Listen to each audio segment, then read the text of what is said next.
Ça démarre plutôt fort cette troisième saison, hein, plutôt bien fichu. Alors, on découpe ça en deux demi-épisodes, alors que techniquement c'est plus, c'est plus un épisode entier où il y a vraiment deux parties qui se distinguent, mais vraiment c'est super lié quoi. Et d'après ce que j'ai compris, c'est lié aussi les deux demi-épisodes suivants, comme ça donc ça peut promettre, ça peut promettre. En tout cas voilà, ça commence sur Marco qui déprime que Star ne soit plus là, et je sais pas exactement combien de temps se sont passés, on va dire que c'est juste une petite journée ou un truc comme ça. En tout cas, voilà, il y a Star qui l'observe via sa baguette en utilisant sa magie avec sa baguette. Je le précise, c'est un petit détail, ça. Voilà, quoi, elle fait un petit portail avec sa baguette pour l'observer et le regretter un petit peu. Mais c'est là que sa mère la coupe un petit peu en plein élan pour lui dire de se calmer, de pas faire de bruit, etc. Faut pas se faire remarquer. Tandis qu'ils traînent derrière leur carrosse les trois... Euh, pseudo-cadavre des membres du comité magique. Et ça semble confirmer en fait que le chancelier chèvre est mort. En tout cas, c'est ce qu'elle dit à un moment donné, Moon, donc je sais pas exactement pourquoi elle tenait à fond à l'emporter, j'imagine, c'est pour lui offrir une sépulture ou un truc comme ça, peut-être, c'est pas impossible. En tout cas, voilà, on n'a pas vraiment de réponse à ça, apparemment il est mort lui aussi. Et donc là, il se dirige vers le sanctuaire pour les faire revivre, voilà, les remettre d'aplomb en les rechargeant. Seulement, il y a un petit qui a toujours cette espèce d'instabilité magique qui a lieu, voilà, qui tombe quand le scénario en a envie. Mais voilà, ça vient comme ça et tout d'un coup, ce carrosse, la licorne qu'il transporte, tout ça, ça disparaît. Tout d'un coup, quoi. Hein. L'instabilité, elle détruit tout histoire de les foutre dans la merde l'espace d'un instant. Voilà, à nouveau, hein, ça tombe à pic pour faire chier et pour un petit peu remplir l'épisode parce que je vous cache pas que c'était pas non plus la partie la plus satisfaisante, la plus saisissante de cet épisode-là. Mais il fallait remplir les 10 premières minutes de demi-épisode et donc on les fait avoir ces espèces de petites péripéties en plus où donc elles auront un petit peu un lien via les adversités qu'elles ont, surtout Star se montrera irréfléchi et ça énervera Moon en gros, tandis qu'il y a un petit délire sur le fait que la baguette de Star, Moon ne veut pas du tout qu'elle l'utilise, parce qu'elle serait corrompue à cause de Toffee et donc ouais ça veut dire que quand elle l'a utilisé pour observer Marco avant ça comptait pas, c'était juste suffisamment faible comme magie pour pas que ça ait d'impact, on va dire que c'est ça hein. On n'adresse pas ça, c'est pour ça que je pose la question hein. Ou alors elle a quand même la possibilité de s'en servir, on verra, peut-être dans l'épisode suivant on aura un truc plus clair. On confirmera que c'est pas la grande entente entre elles et elles finiront donc par atteindre le sanctuaire où elle essaiera de ranimer les membres de la haute commission, je devrais pas dire le haut comité, c'est le haut commissariat, c'est comme ça qu'ils disent le haut commissariat en VF, d'après ce que j'ai suivi en commentaire, le membre du haut commissariat commence à être en phase d'être revivifié, seulement il y a un problème avec l'espèce de machine qui fait ça, elle a été corrompue elle aussi, et donc l'espèce de liquide magique qui était censé les revigorer, c'est en fait transformé une espèce de substance noire qui augure rien de bon, donc voilà, ça va être compliqué, on va pas pouvoir les avoir tout de suite. C'est là que elle décide de passer au plan B, Moon, en disant ok, on va rester caché là un petit moment maintenant que ça se tasse. Je sais pas exactement ce que t'espères faire précisément, mais parce que ouais, on est bien d'accord que Toffee va vouloir vous rechercher et le sanctuaire a l'air d'être une cible prioritaire, hein, pas non plus ultra compliqué à trouver. Je sais pas exactement ce que tu comptes faire en restant planqué là, particulièrement. Il y a un champ de force magique qui est censé garder le truc, je sais pas trop, c'est pas clair. Enfin bon voilà, elle le prend pas très bien Star en disant ok, alors j'ai pas tout abandonné pour rester caché comme une lâche, j'y vais, tant pis, mais c'est là que Moon lui raconte un petit peu son passé pour la calmer un petit peu, en disant que fut un temps elle aussi elle était pleine de vie, mais elle a perdu sa mère. Donc ouais, ça calme un petit peu Star qui a pas compris ça. Techniquement, elle a jamais pu rencontrer sa grand-mère. Et je comprends pas pourquoi Moon lui aurait pas raconté que sa grand-mère est morte. Elle comprend le principe de la mort, Star, donc ce genre de cachotterie qui s'accumule de plus en plus, ça commence à me devenir assez saoulant, je vous cache pas. Je peux comprendre que ça apaise de parler de ça, Moon, mais pourquoi ça devait être un secret gardé pour Star, ça?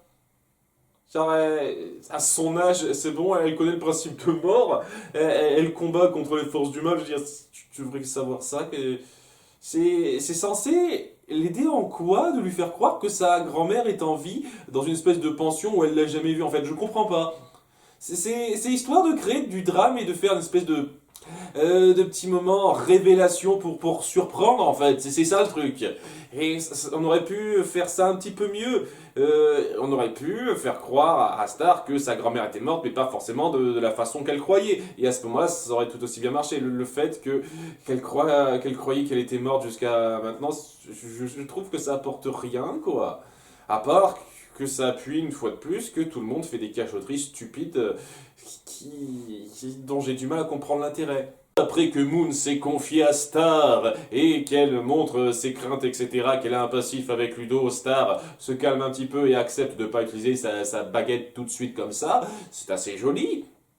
Mais ouais, il y a deux trois trucs qui sont amenés de façon un peu forcée. Ce premier segment, il est pas mal, vraiment pas mal, hein, qu'on soit bien d'accord. Hein, Moon, la relation entre Moon et Star est bien mise en avant à plusieurs moments. Il y a des trucs qui sont un peu forcés sur les bords et un chouïa grossier. Après, honnêtement, par rapport à ce que j'ai eu d'habitude avant, c'est pas si affreux que ça, mais à nouveau quoi, j'essaye quand même de maintenir, je sais pas, mes critères habituels, hein, j'ai pas baissé mes critères de base, simplement parce que la série m'habitue à de la merde régulièrement, quoi. Et ouais, dans mes critères habituels, c'est quand même un peu forcé, c'est pas aussi génial que ça. En tout cas, c'est bien rattrapé par l'épisode suivant, même s'il y a une ou deux petites choses à retirer qui me gênent un petit peu. Et ouais, c'est ce genre de petits détails qui honnêtement font que je sais pas, j'hésite à donner un pouce levé à cet épisode, hein. Je vous cache pas, hein, parce que il y a certains petits détails de continuité, ce genre de choses qui m'embêtent un chouïa là-dedans. Donc l'épisode en question, ça va être donc un flashback sur la vie de Moon lorsqu'elle était jeune et qu'elle venait de perdre sa mère.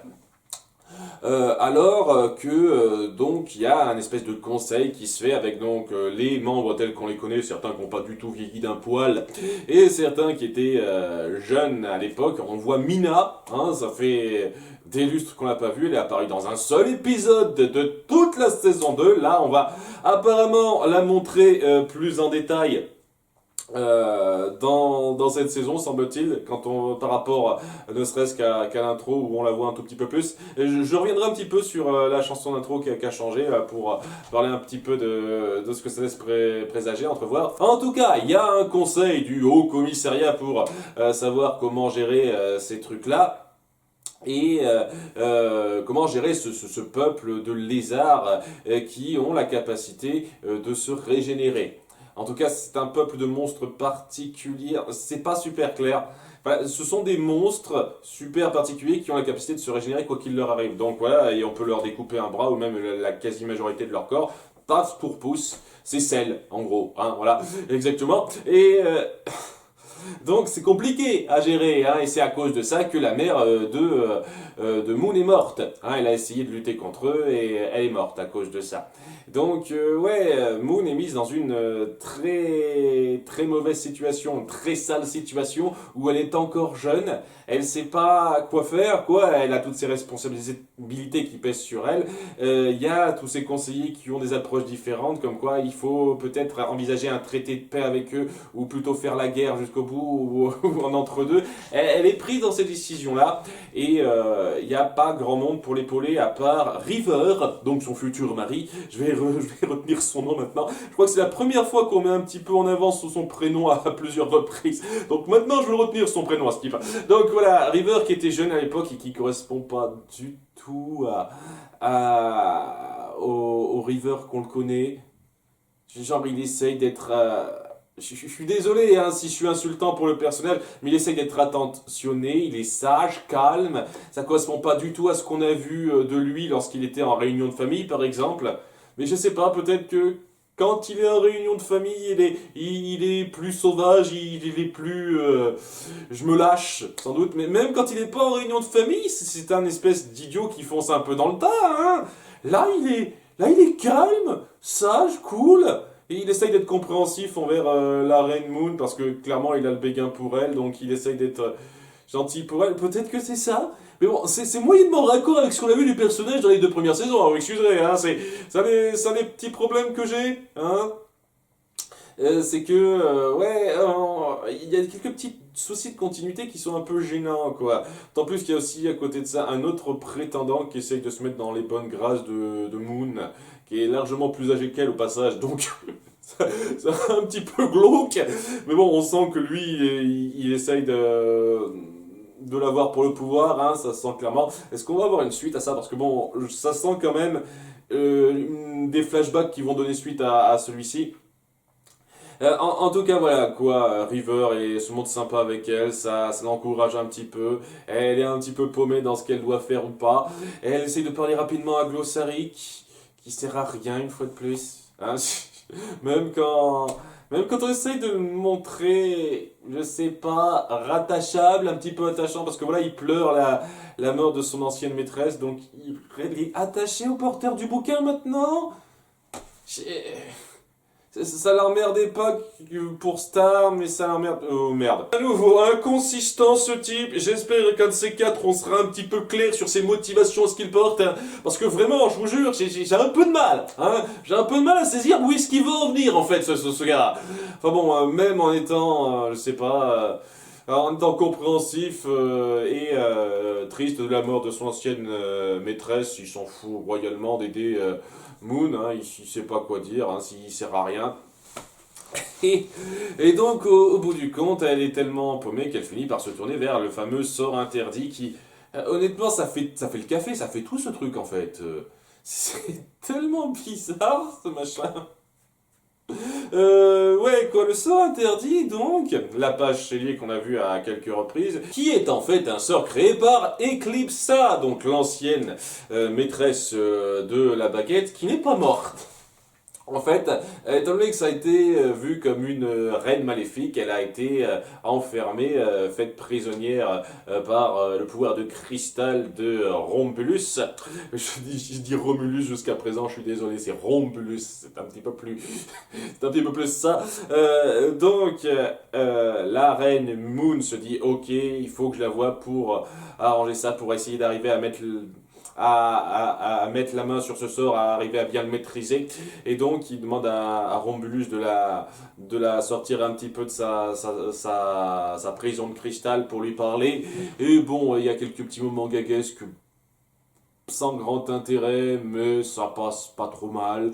Et jusqu'à ce qu'elle lui dise, ok, tu veux faire ça, très bien, mais il faut passer un marché. Ok, je te dis la manière de faire ce sort, et toi, tu me promets que j'aurai ma liberté si tu arrives à le faire. À faire comme tu veux, quoi. Et donc, voilà, grâce à ce qu'elle lui chuchote à l'oreille, Moon sait comment faire ce sort. J'imagine que, on le voit pas, mais j'imagine que ça veut dire qu'Eclipsa sera libérée et elle fera des siennes dans son coin d'une façon ou d'une autre. D'ailleurs, il me semble, ouais, qu'on dit à la fin du premier demi-épisode, hein, entre guillemets, à nouveau, c'est plus un épisode entier que de demi-épisode, enfin de la première moitié, quoi, que Eclipsa est encore en vie et que ce serait une piste à chasser, quoi, à suivre. Hein. Peut-être qu'en allant voir Eclipsa, on peut arriver à quelque chose. Enfin, bref, forte de ce nouveau pouvoir, Moon se dirige vers les armées des monstres qui, une fois de plus, dans leur représentation, me gênent un chouïa. Enfin, c'est peut-être une caste particulière de monstres, mais en gros, quoi, ils profitent du fait qu'ils soient invulnérables pour tout piller, s'amuser comme bon leur semble, et ça a l'air d'être seulement ça leur motivation. Ils n'ont pas l'air d'avoir quelque chose de super profond pour eux, de très recherché dans ce qui les porte, ce qui est important pour eux, c'est de foutre la merde, en gros. Hein, c'est comme ça que c'est montré. Et étant donné que c'est Tofi qui les dirige, ben ses motivations, ça a l'air d'être juste ça. Ah, on est puissant, on aime foutre la merde, piller, parce que on est méchant. Voilà. C'est un peu l'impression que ça renvoie. Peut-être que la suite me donnera tort et qu'il y aura quelque chose d'un petit peu plus recherché. C'est tout ce que j'espère. C'est tout ce que j'espère. Mais ça donne un petit peu cette impression-là, hein, pour Tofi. C'est un peu ennuyeux, personnellement, hein, je trouve. En tout cas, voilà, elle fait face à Tofi, tout le monde se vante, ah, regarde, tu peux rien nous faire, on peut se régénérer comme on veut, mais c'est là qu'elle utilise son sort, qu'elle met genre 30 secondes à lancer et personne pense à l'attaquer à ce niveau-là. Hein, bon, j'imagine qu'ils sont tellement sûrs d'eux qu'ils n'ont pas envie de... qu'ils veulent juste se moquer d'elle et voir son sort ne pas réussir. Mais bon, c'est là qu'elle balance son fameux sort qui détruit le doigt de Tofi et seulement son doigt, d'une façon qui n'est pas du tout, mais alors du tout correspondante à ce qu'on a vu sur la tapisserie autour d'elle. Bon, j'imagine que c'est une licence poétique, une façon particulière de représenter ça. Ah, c'est une héroïne, donc on fait ça. On la montre chevauchant face à Tofi, tout ça, alors que ça n'a absolument rien à voir. Comme ça passe.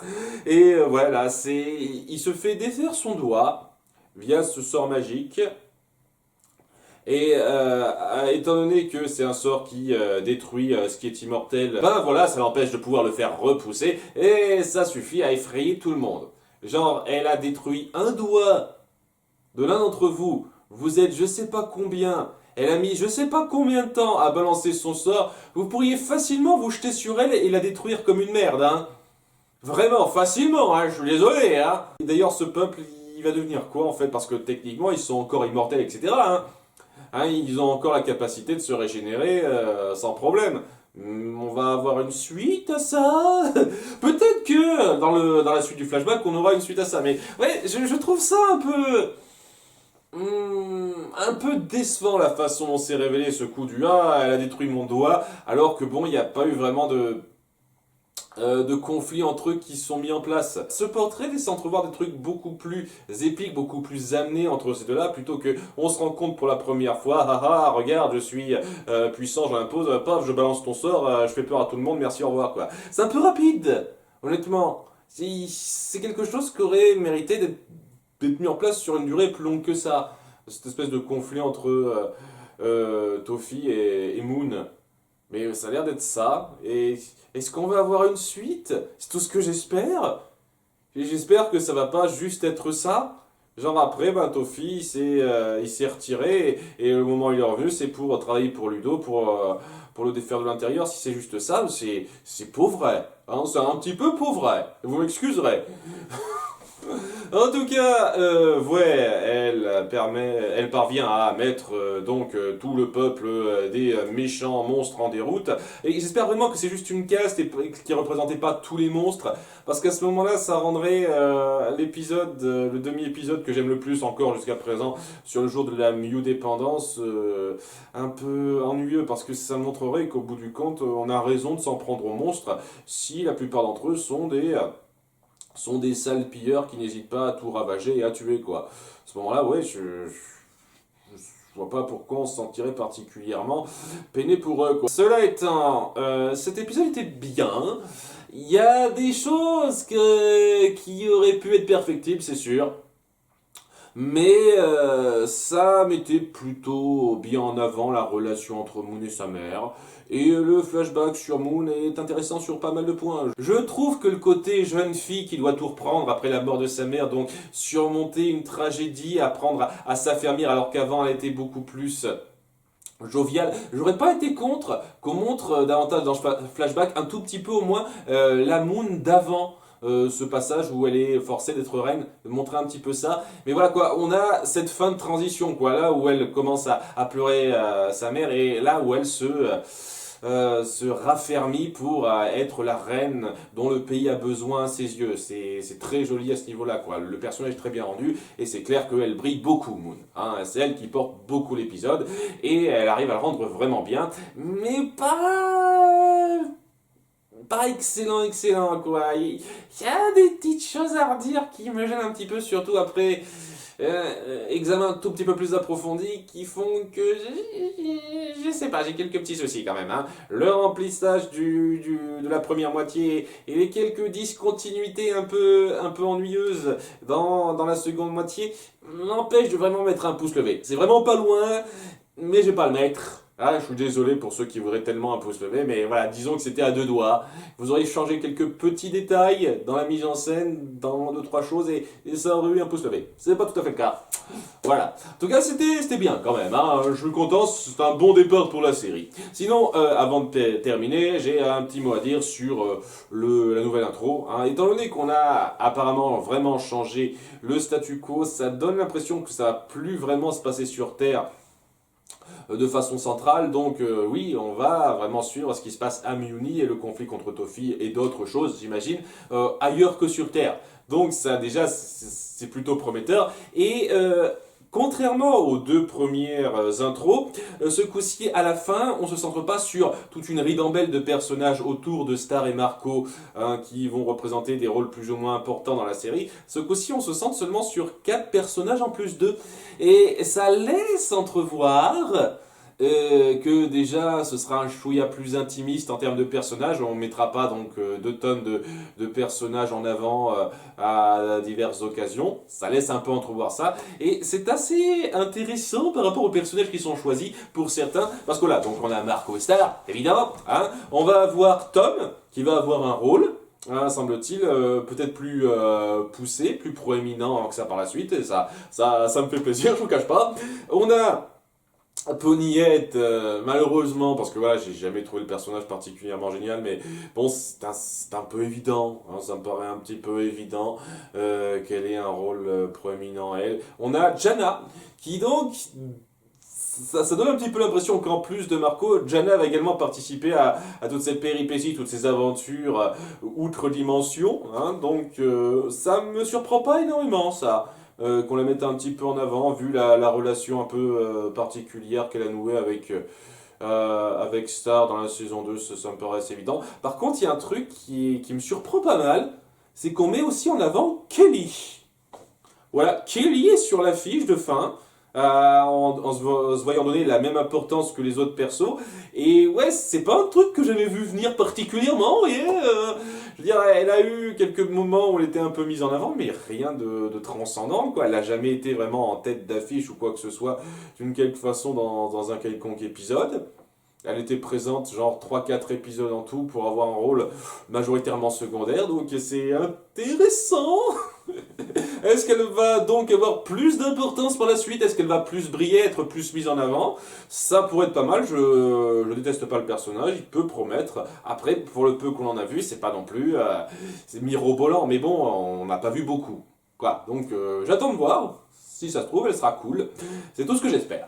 En tout cas, voilà, quoi, cette intro promet vraiment quelque chose de très différent d'habitude, qu'on a vraiment changé de ton. Enfin, de ton, en tout cas, de situation, vraiment. Hein, ça va pas être la même chose, le même univers qu'on verra, quoi. Et ça peut, et une fois de plus, hein, je reste dans le possible, promettre quelque chose d'un peu plus sérieux par la suite, et en tout cas, c'est ce que laisse entrevoir ce départ, contrairement au premier épisode de la saison 2, qui faisait un petit peu souffler qui retombe, quoi. Le premier demi-épisode, c'était un putain de souffler qui retombait, hein, je suis désolé. Donc là, ça peut promettre mieux, hein, ce premier épisode.